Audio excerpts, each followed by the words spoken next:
The food that you get in the supermarket is completely nutritionless. It takes 30 tomatoes these days to get the same nutrients as one from our grandparents ate. And it's ultimately because we feed our food in the fields, ultra processed food like chemical fertilizers. It's the ultra processed food of plants, isn't it? To then turn that food into either low quality, low nutritious food in terms of vegetables and fruit, or just other ultra processed food with no nutritional value. Yeah.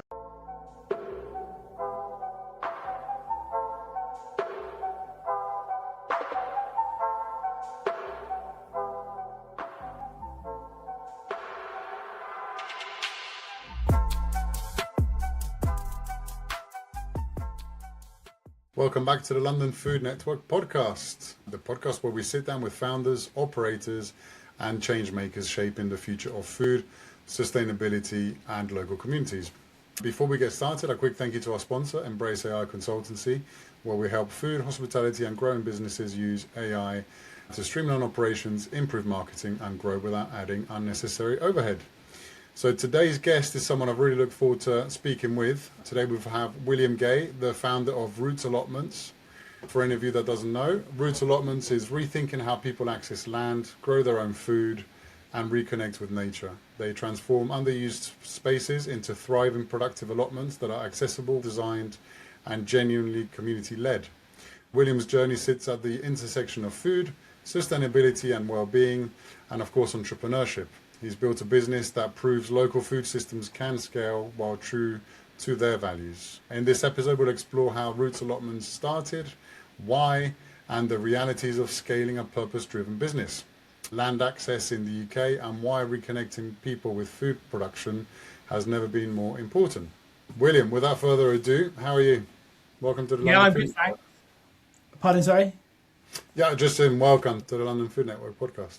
Yeah, thanks for having me. It's great to be on here, and yeah, it's good. January's almost finished already, which is surprising, and we'll be in spring soon enough, ready to grow new food. Yeah, it's good to be here today. I imagine, is January a quiet time because people are dreading the winter, or does it not make too much difference? It's a lot of planning. January's I'm probably working a regular week, like 9 to 5, 9 to 6. My summers are like 6 or 7 a.m. till 7 or 8 p.m. 5, 6 or 7 days a week. So I take an opportunity to reflect on a year this time of year, which is quite nice. That's good, actually. They say that even humans were meant to hibernate to a point, right? Where back in the day, people did naturally wind down a little bit in the winter because, generally speaking, there's less to do. Especially in the modern day society we live in now, it's 24/7 all the time, unless you connect with nature, and then it naturally slows you down. Yeah, it does. Since starting this business, I more than anything, I love the changes in the season and just how we flow through each one and the lengthening of the days. I'm up before the sun this time of year, like pretty much every day, and then it's nice watching the sun get earlier and the sunrise get earlier and earlier each day through the year now. So yeah, this is a really exciting time of year for me. Yeah, I must admit, I'm not really much of a winter person at all. I was born and raised in Venezuela and South America, so I had the beauty of sunshine, consistent sunshine as well, because of where it is in the equator, and it's something I've grown to really miss, actually. And if I ever do move abroad, and probably I will in my later days, we definitely to chase a bit more consistent sun. I think that's one thing I do miss a lot. Yeah, I've just come back from Argentina and it was gorgeously sunny there. It's 35 I'm jealous, man. You look tan. I'm jealous. Yeah, I come from farming stock in the southwest, so I pick up a tan quite easily, which is always nice. So hopefully I'll hold it for a bit. Let's start with that. So obviously you're doing this now. Let's backtrack a little bit and go deep into where do you come from? What was your kind of history and what led you to where you are today? Cool. I've done a real eclectic mix of stuff, but if we start at the beginning, I come from a farming family. I will be the third generation on our family farm on the edge of Bath. It's a Dutchy farm, and when I was young, we milked, and then in 2000, when we stopped, like a lot of other farmers around that time, and we moved into rearing beef. We have a pedigree South Devon and Aberdeen Angus herds. We're farming about 1,200 acres, so like in between Bath and Bristol. Most of it's tenanted. We're Dutchy Cornwall tenants on the vast majority of our holdings, and then just renting off other people as well. But over the last 25 years, my parents have built a very successful farm shop business. We won the best farm shop of the year a few years ago. And yeah, it's a sort of a very busy trade. So everything in everything through sort of my entire background and my being has always been food related. I've always worked very hard on the farm and always had a real keen interest in food. And I guess I was working in the city in London with my friends, well, not with friends, but playing squash every week with Ed and Christian, my two business partners, when this sort of idea sprang up. I just had moved there to work in sales, and Christian was running another business, and Ed had just moved back from his grandparents in Devon. He'd gone there during COVID, actually, just to get out of London, and he'd been growing food in his nan's garden, and I'd been cooking all through COVID like many people. I was cooking lots of different dishes and stews and casseroles, while lots of people were practicing their sourdough starters, I think. And yeah, we came back and we just all, me and Ed particularly, bonded over this sort of shared love of food. I wanted to grow my own food to cook with. I thought that would be a really lovely evolution. What can I grow? What seasonal dishes can I make? We're growing my own food, and Ed just would do it. He'll do anything just to grow his own food. It's his favourite thing to do. He absolutely loves growing food, and he was telling us about how his uncle was still cycling an hour and a half across London after moving 12 years ago, because he still hadn't got to the top of his waiting list in his local area. Wow. For an allotment. And we were like, that can't be right. Surely it's not that hard to get an allotment. And so we looked where we were in Lambeth. I was living in Clapper, he was Brixton. It was like a 28-year waiting list based upon the number of people on their waiting list and the attrition when we did a Freedom of Information request. Never mind what they said on their website. It was 28 years. Crazy. Ed was 28, I was 27, and we just thought, wow, there's probably a business here. And Christian, who's got a lot of background in financial modelling and started quite a few businesses over the years, did some of the numbers with me, and we thought, wow, there probably is a good business here. So we just looked all across the country, even where my family farm is. It was a 2 to 5 year waiting list. Now, I'm lucky that my family farm isn't in the middle of nowhere. It is the first farm on the edge of Bath, so it was perfectly located for us to test the business on. So we were able to twist my brother's arms and my dad's to rent us a field. We bought a field of wheat from them, and we started putting allotments on there straight away in the spring of that year, and it sold out within 3 months and been going ever since. Wow. Let's backtrack a little bit, because you've jumped from a really beautiful sounding childhood in a farm with cattle and all this kind of stuff, all this amazing glorious food, the farm shop, and then boom, straight into London. What made you not follow on that at the time then? What pushed you into London? I did quite a few things. I went to university and did a master's in mechanical engineering, realised that all the jobs were up north, and I was like, I don't want to move up north, all my friends have gone to London. So I honestly just took the first job that was offered to me, figured I was competent enough that I'd either find a new job if I hated it or I'd do well in that, and I did really well and really enjoyed it. The reason I didn't take on the farm is because the Duchy of Cornwall have rules around not sharing tenancies between brothers or siblings, basically siblings. They'll allow it to be share a tenancy between father and son, or father and daughter, or mother and daughter and son, but they won't allow it to be. It's because basically once the brothers have kids, you then might have a shared tenancy between cousins, and it starts to get very messy. So for simplicity, there'd be one tenant, and I always just felt that I wanted to buy a farm. I didn't want to be a tenant, so I was like, I'm going to try and make money and buy my own farm. That's always what I've wanted to do. I would like to. So the end goal was to always be back into agriculture, farming, or another. Yeah. And then I managed to carve out this perfect role at Roots, which is like agriculture, engineering, and sort of operations, which is the cross section of where all my skills fit. And it's been really nice. And it's just like my love of food is great. My long-term goal is to head back into agriculture. I really want to farm sort of heritage British beef herd and run a zero waste business with like tallow and leather, all from that, and figure out how to do something that's quite nice in that engine. But like at the moment, I'm building Roots, and I absolutely love what I'm doing at the moment. So the three of you got together. You've all got kind of, I guess, interchangeable skills that complement each other and contributed towards building Roots. And you've found the land, obviously, within your family's farm. You've negotiated some sort of a deal, and then straight away, within 3 months, you've basically sold out of all the allotments there. That's insane. So how did you, in those early days, how did you get the message out?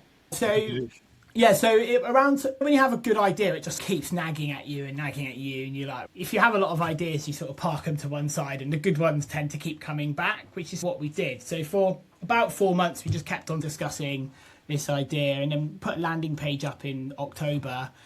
I had really good demand, interest for it, so we thought, right, we've got to start the business. Just put a landing page up basically in January, proper landing page in January, ready to take payments.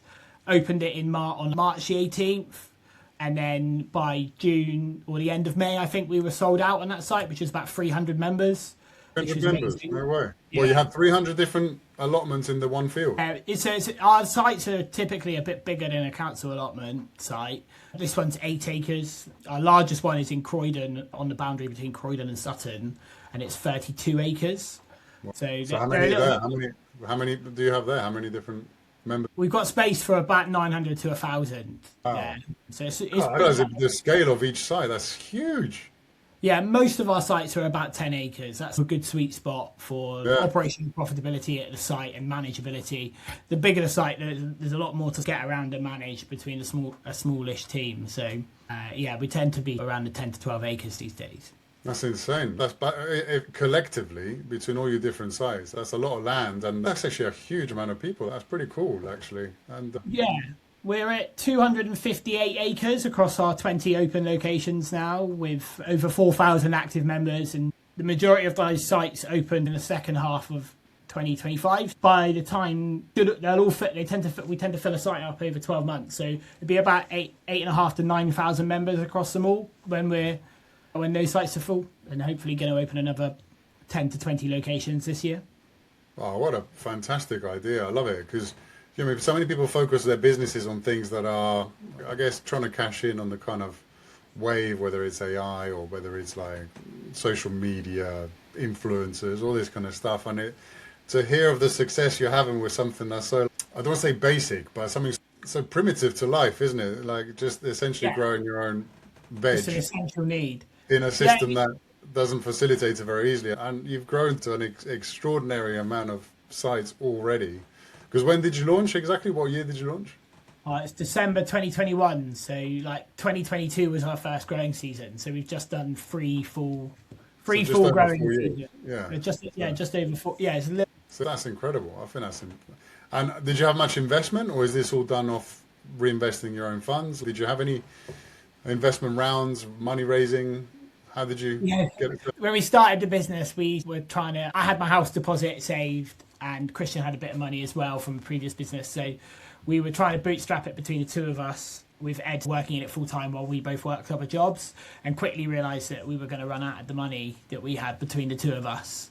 So we did go straight away to sort of family and friends, and we raised about 300,000 from sort of family and friends. A huge amount of everyone I worked with at my old job invested, which was really nice. Well, while I was still working there for a year, everyone invested, including my old boss, the CEO, and all my, which was really nice. And then Ed had some family friends and Christian, and we actually managed to pick up a bit of investment. We were flyering at the local food market, like the farmers market in Bath, because we thought, this would be a good place. People are interested in organic, they want to grow their own. It didn't turn out to be a great place to pick up customers for us, but it was a great place for us to pick up investment. And so we met two people who just sold their company fairly recently and were quite local to Bath and wanted to invest in us, which is how we decided to do the fundraising round anyway. Since then, we've raised just under 7 million so far. I mean, that's a huge amount of money. I was not expecting that figure. That's huge. It all goes on CapEx, so it costs us quite a bit of money to build a site, unfortunately, because we have to pay. Like, for example, the Croydon site is about 3,000 tons of compost to build that site. Wow. So you've got and compost in London is more expensive. So every site costs a couple $100,000 at least to build. Yeah, but we're at a really good point in the business now. We're just about operational break even. We're there, which means that hopefully in the future we will have to raise less and we'll be able to self-fund everything. That's amazing, man. It's just, I don't know, like the figures surprised me. I was like, that's amazing. And I'm sure when you probably started out, you didn't think it would be quite such a significant investment required to take it to where you have, right? No, we didn't. Yeah, once we started to build the first site, we realised how many tons of compost we would need to cover sort of the 300 patches for 10 centimetres and the amount of labour. We were suddenly like, wow, this is actually going to cost quite a bit.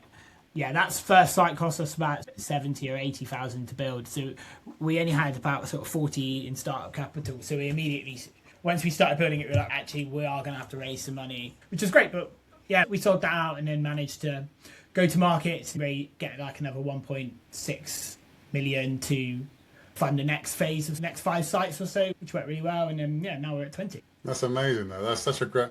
Just this podcast is also about trying to show your light to business, entrepreneurship and starting out, because so many people have ideas, right? We all get ideas and everybody's at the pub and they're all having a chat and everyone's got the next best idea to make this, that and the other. But not many people actually go ahead and do it. And I love this kind of story where you've started essentially with very little compared to what you've ended up needing, right? And here you are, the 3 of you, in only 4 years raising £7 million. You got over 20 sites. You got almost, or will have almost 10,000 members signed up. And the beauty is what you're creating is something that's actually like such a nice, it must be such a fulfilling thing to do, right? Like instead of just selling a product to somebody that probably they don't really need, you're selling something that's like fundamental to on so many levels, right? Whether it's like getting people out in the sunshine, getting their hands dirty, getting some like nice micronutrients in, farming, learning about nature, feeding themselves well, nutritious food. That must be pretty cool. It's the business itself is so rewarding, actually, to be honest. Like the good stories you hear from customers about, we had one customer on our first site in Bath who'd lost a huge amount of his family members during COVID and was just basically staying inside every day, not going out, was feeling depressed, and he got a patch with us on a whim, and he just said it really brought him back to life. We have similar stories with other people. A lovely lady, Jane, on our Sheffield site, who had been off work due to some struggles that she was facing, and just found that just connecting with the soil and getting on site and getting her hands in it and growing her own food has really helped her mental health and get her back to it. And we see that in the data when we survey our customers as well. The testimonials are really moving, but 97% of our customers say that they felt a well-being and positive boost from going with Roots. And there's loads of other people whose data shows that just putting your hands in soil has really positive benefits for your mental health and for your sort of... Yeah, absolutely.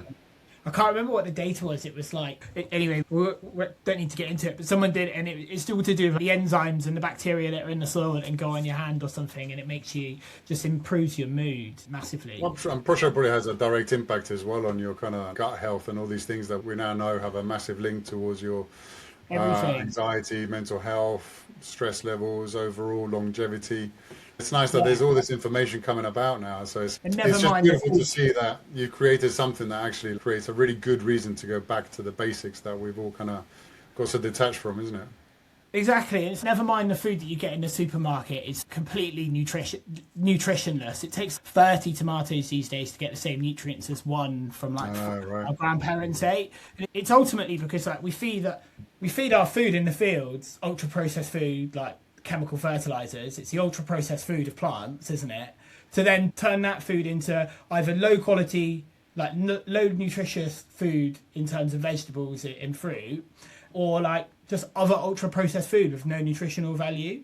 And so that was when we started Roots. That was one of the core things. We wanted to be no chemicals so that we could, like, everyone could grow in the same conditions. There's so many cases of stories of people at traditional allotments where they were growing food organically and the person next to them was just spraying everything, just blowing over. So it was like no chemicals and no dig were the core things that we wanted to do, because even organic food nutritional value is falling as well. And it's because of that deep ploughing. In the UK, it's really hard to be organic because we have such mild winters.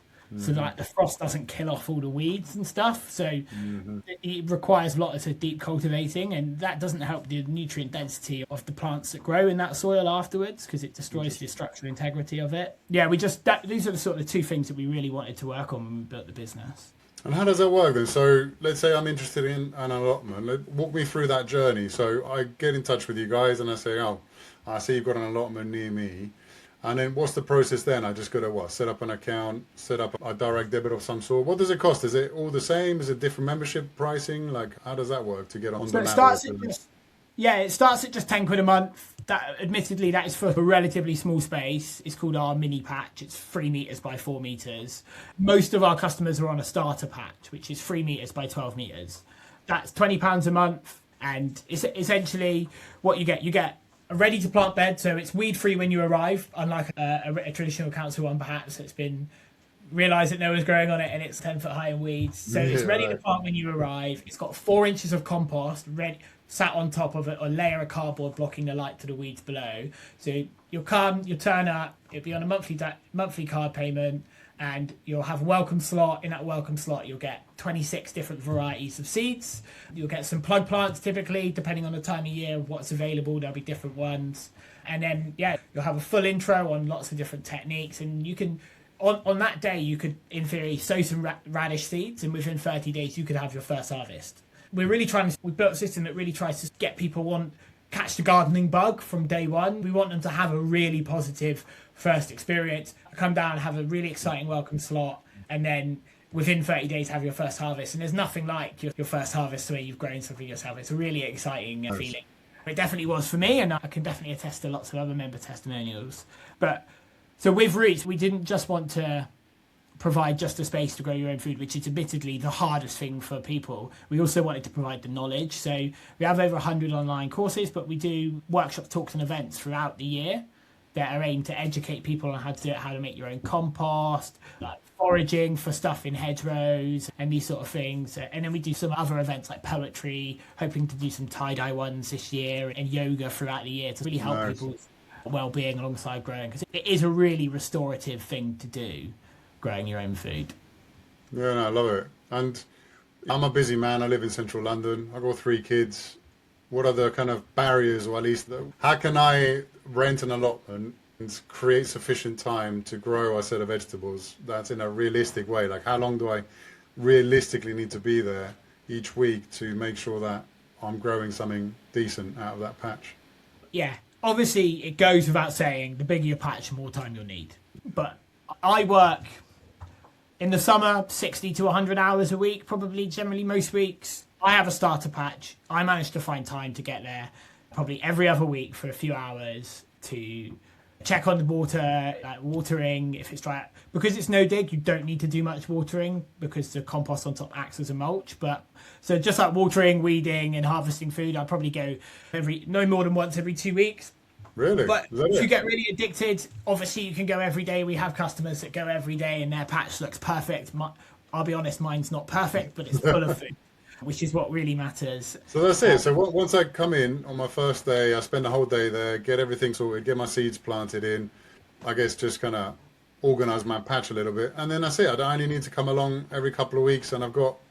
If you wanted to, I'd recommend going once a week in the summer if it's sunny to check. Like, younger plants need a lot more water. They want watering every sort of 3 or 4 days probably. But you can grow younger plants at home and then transplant them, and then they'll probably get away with watering once a month or once a week instead for the first few weeks of their life. But if you are too busy and you can only come every 2 weeks, we recognise that people are busy in today's day and age.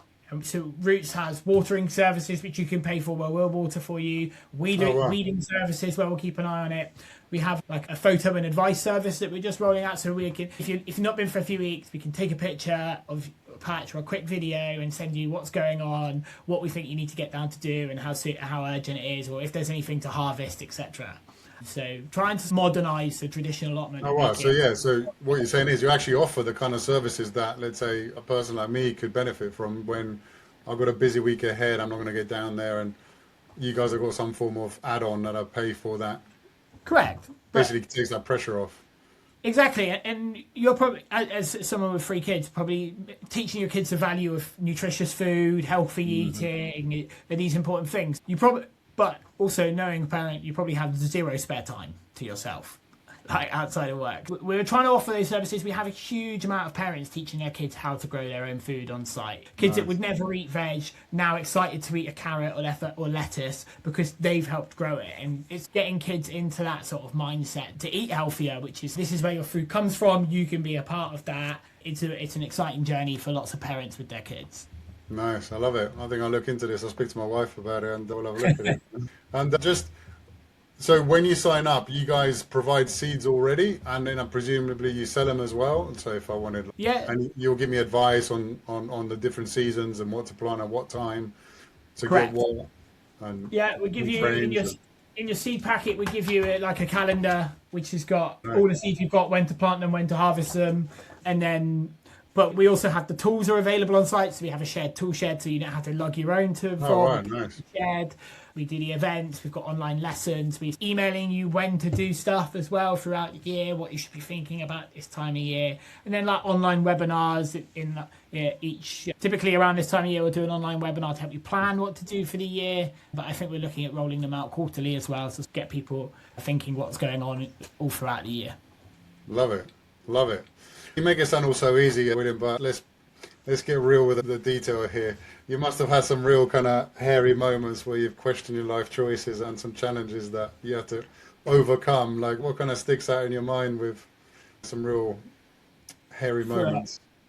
For sure. The business sounds great and it is really lovely. And we thought that everyone would always receive it very happily wherever we went. They'd love it. But when we tried to open our Bristol site, we were met with fierce opposition from some residents in the village, using us of wanting to put houses there and obstructing our access and putting written off cars in our way and assaulting us. It was quite an intense sort of time. What was their reason for that? So Roots operating within agriculture doesn't need planning permission. It's not a change of use. So we can operate within permitted development rights. In this case, we said that we would apply for planning. We applied for a certificate of lawfulness to show that we were telling the truth rather than applying for a full application, because we didn't need a full application because we're not changing the use. Allotments are agriculture. They're defined in case law as agriculture.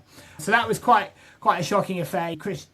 Christians had someone assault him on a train platform. From that, we had one of the residents from that village follow us to an event in Leeds that we were talking at and harass us at it. So we thought it would always be such a lovely story everywhere we went. And what we realised is that, and this is great in some ways, people are really protective of their fields. They see in their green spaces near them, they see housing going up everywhere and they're scared that it's going to happen to them. And what I say to them, we don't want that either. We see houses going up everywhere. I'm a farmer. I think it's sad that houses are going up everywhere on really valuable farmland. There is plenty of brownfield sites that still can be built on. And so these people are rightly in many ways protective of their green spaces next to them. But ultimately, they're scared. We're not a house building company. It would be as hard for a house building company to get planning on an allotment site or on our site as it is just a regular green field, because it's still agriculture, it's still green belt. So there's no change of use there. And so therefore it can't just put housing on it. And so we often have to dispel this fear. And once someone's mind's made up and they've got like a story in their head, often it's very hard to change people's minds. Yeah, absolutely. We focus on the 95% of people who are receptive to our idea and just try not to pay any attention to those people. I have an online hate group. Sorry? That must have been tough to I wouldn't have ever expected something like that. So it must have been really tough for you guys to, especially at the early stages, and to have this kind of resistance. Must have to overcome that, because it was only our second site. Every other site as well. You probably start then getting paranoid. You think, oh shit, we're going to get this sort of resistance everywhere we go. Yeah, it was only our second site, unfortunately. So it's been really tough ever since then. They made an online hate group, which then they whip up other local people who are next to every new site we do to come and harass us and come harass us. Yeah, it's been insane. They created a fake identity to then share like complete lies about us online, and even wrote a letter to my parents' landlords trying to get us kicked off our family farm and have us removed from our tenancy there, which we've obviously farmed for 3 generations, claiming that we didn't even farm that land. And we've got 400 cattle. Isn't it amazing that people have that amount of time to be so cruel, really? Because fair enough to protect your land, but then there's a line, right? And anything after that is a choice to become, cruel in this occasion, right? Exactly. It's fine. You didn't want the change of use or you liked the field as it was. We understand that. But change happens. Everything that we've done in this field can be completely undone within 2 weeks. We are not putting houses here. The land is still land. The only thing we have to do is put a bit of hard standing in to get cars in and out without trucking mud onto the road, which is pretty minimal. So yeah, it is tough. We try and put our best foot forward. It has made engaging with people hard and wary, but it is what it is. ultimately it's perspective, isn't it? We can be honest, it's not particularly great to live in the UK at the moment with market conditions and the economics and everything. It's good to have a battle to fight. I don't think the battle to fight is with an organic food growing project that is giving people in the urban area access to land to grow their own food. Well, exactly. Independence, right? Independence from the very food system that's so broken, and the rising costs are making it quite difficult to weekly shop, isn't it? It's a case of perspective. What's the battle that you want to pick? There are so many bad things going on in the world. Is an organic food growing project really something that you want to fight? For me, it's not, but I can't speak for those people, unfortunately. Well, I find it that I always wonder with these things, if that same level of energy was put into something actually useful, imagine the difference that would make, right? Imagine, yeah. And so that's probably been one of the hardest challenges we face. Access to land in the UK is a really tough challenge. If you think about a ring of an urban area, like a city like Bristol or like Bath, for example, it's got a ring of fields that surround it, pretty much, which all the houses have grown up, expanded to, and the field ring around it is the green belt, which is normally protected to stop urban sprawl and stop cities like Bath and Bristol merging, and they're protected. And rightly, it's good. It stops these land protecting. But when we write to farmers who own those fields, 90% of them have got an option with a house builder, like one of the big 10, like Taylor Wimpey or Barrett or Persimmon or something like that, and they're paying them £30,000 over a 20-year period to allow them to continually pay or apply for planning permission on that land and put it forward as the next development, and then the farmer gets a cut. Now, under Labour's laws, they're going to compulsory purchase that land from them at 10,000 at the agricultural rates, and then put houses on it if they're not putting it forward themselves. So even the farmers who don't want to do that are now having to do that because it's all going to get compulsory purchased off them, and then they won't make any money from their land, which if someone's going to make some money... This is the problem, isn't it? Because farmers are being squeezed all the time as well. They have to. And if someone's going to make millions of pounds from the acreage there, it shouldn't be the government compulsory purchasing it off the farmer and giving them nothing and making the money. So every farmer now is basically incentivized to put their land forward for housing or risk making nothing from it, even the ones who ethically don't want to do that. Yeah.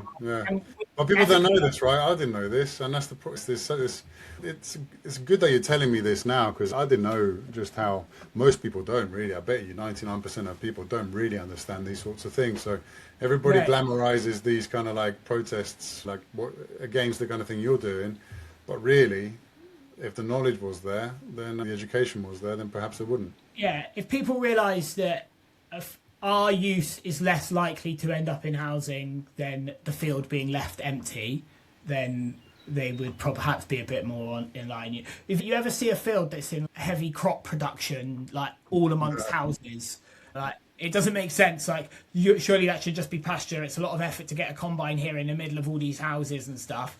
It's because they're intentionally putting a monocrop on there, covering it in chemicals. They'll be using herbicides, pesticides, fungicides, everything to the max, to completely destroy the ecology of those fields in amongst those houses, so that it's easier for them to get planning permission to put houses on there because the diversity is less, which is such a common tactic. And you'll see this because the house builders will all they already own the fields in those areas, and they're just getting another farmer to farm it, and they're saying that it must be arable, it must be non-organic, basically, to allow to reduce the BNG score that they need to then get to offset the damage when they put the houses there.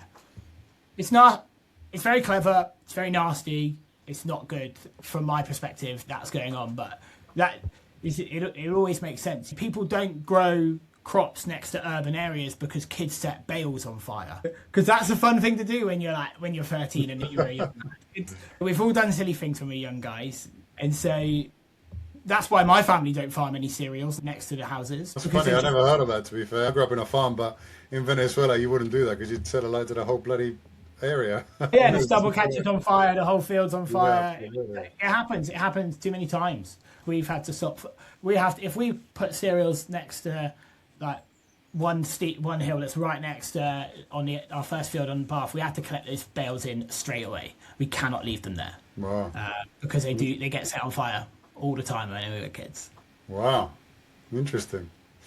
And we've talked about some dark times. What's made it all worth it to you? What's been your biggest kind of particular moment in the last kind of just over 4 years that's made everything worth it? I mean, it's been a hell of a journey. It's been really hard. Knowing what probably most business owners you speak to, knowing what they know now after starting it, they wouldn't start it again. Yeah. So there's that. But this year, at the end of the growing season in September, we had an amazing, really busy year. We'd opened 11 new sites in sort of 20 weeks, and we'd had extended 3 existing ones to more patches. And we got everyone together at camp, which is a load of huts on the edge of out of Bath, and we had 2 days of everyone together doing yoga and swimming in the river and walking and sauna and just cooking like barbecue food together. And it was really nice to get everyone like-minded. Like more than half of our workforce are remote. They're lone workers running the site across the country. We're all the way from Worthing to Durham. So to bring a collection of people from all across the country all together to get together to know each other and just have a really good time together, it was really beautiful. So many people, so many of them said they really felt like we're meeting each other for the first time, our patch managers, and they were like, I really found my people. I didn't realise that there's such an amazing network of people could exist, and I feel like this is my people. So it was really beautiful, and for me that was my favourite win for the whole year. Wow, that's a pretty cool win actually, isn't it? Yeah, it was good. And what does the future hold then? What's your plans moving forward, 12, 18 months time? Where's this going to be? Yeah, so we're fundraising again at the moment, hoping to open another 20-ish new locations this year. Hopefully we have as dry a summer as we've just had in 2025, because that makes life much easier. And yeah, one day, either this year or the year after, we're hoping to be in America. And then, yeah, world's the oyster. We think that there's probably room for an easily 300 sites, root sites in the UK. So that's what we're aiming for. And yeah, that would be a fantastic ecosystem. If we have 300 sites, think about the amount of customers that could be. It would probably be the best part of 100,000 members, all growing chemically free, no dig. With that sort of people perhaps we might be able to force change in the way that supermarkets do food, the way that the government thinks about food. We could be a really, really powerful force for change in such a positive way through the collective action of our members and just their buying habits. What we're looking at doing a study now about how the complete roots life cycle and everything it takes to build a site in terms of carbon, how much is sequestered through the growing techniques, and then how people growing their own food changes people's buying habits and reduces the amount of carbon they produce. They buy chemical free food, they eat healthier, and how the whole life cycle of a root site creates these sort of net positive effects far beyond just what goes on a root site, and then what happens to the people off site and how that influences buying behavior. So it would be amazing if we could get there. I'd love to see growing food back on the educational curriculum. It's not been on there since 1950. But I think my business partner Ed is the biggest advocate for that I've ever known. He thinks it's really abhorrent. I think even cooking's been taken off the curriculum these days, hasn't it? A lot, yeah. I mean, not all schools. It depends on the school, but generally speaking, yeah, I think it's, I mean, like some of my kids, the primary school, like good primary schools, that none of the food gets made on site. It's all brought in by. It's just such a shame. It's sad actually, because the problem is you're then just customizing these kids to eating shit ultimately, and encouraging it as well, because there's nothing really fresh, because it doesn't fit the business model of the company supplying the primary schools, and the primary schools don't have the storage for these kind of things, so it's all kind of like defrosted, additive, full crap food. Yeah, it's awful, to be honest, like the current food system and the way that we treat it. I'm not saying the food was bad when I was in hospital, because it wasn't. It's not necessarily healthy, and it definitely doesn't feel like super nutritious a lot of the time. It's just this sort of low nutrition glob. Yeah, exactly. It's just designed to be cheap and cheerful and give you the minimum you require. Exactly. Nice. Yeah, William, you've really opened my mind, to be honest.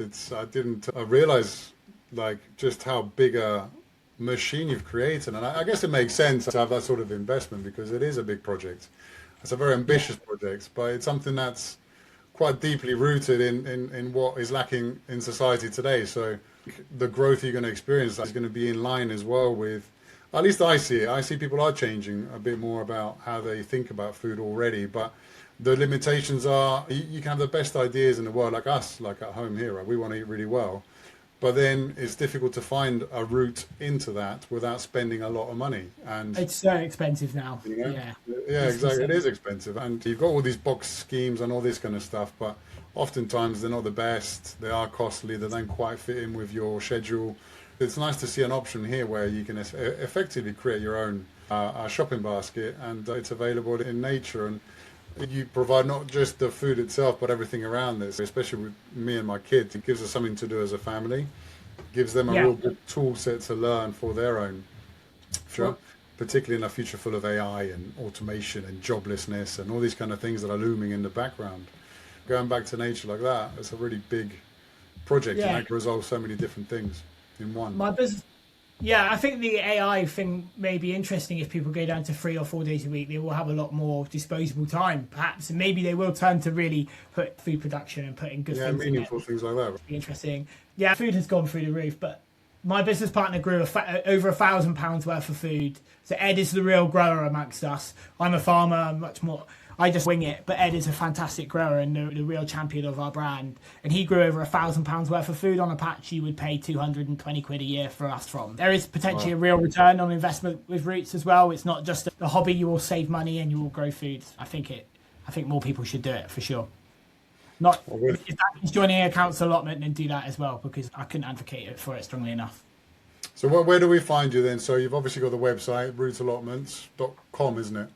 Yeah, rootsallotments.com, or we're Roots Allotments on every single social channel as well. Nice. So find us on Instagram or TikTok, wherever else you want. I hope you get a load of new inquiries coming off the back of this, and I really hope people can sign up and experience the amazing things you guys are planting every day. Thank you, William. This has been a genuinely inspiring conversation. Thank you for sharing the Roots Allotments journey so openly as well. What really stands out to me is how you've taken something so fundamental, growing food, being outdoors and building community, and turned it into a scalable business that delivers real social and environmental impact. Anyone listening who's interested in sustainable food systems, access to land or community-led growing, I'd strongly encourage you to check out Roots Allotments at rootsallotments.com. And before we wrap up, a final thank you to our sponsor, Embrace AI Consultancy, where we support founders and operators across food, retail and hospitality to work smarter, automate growth and build stronger businesses with AI. If you enjoyed this episode, please subscribe, share it with someone who cares about the future of food, and join the wider conversation through the London Food Network podcast. William, thanks again. Really appreciate your time, and for all of you listening, we'll see you on the next episode. Thanks for having me. It's great to be here. Thanks, Will.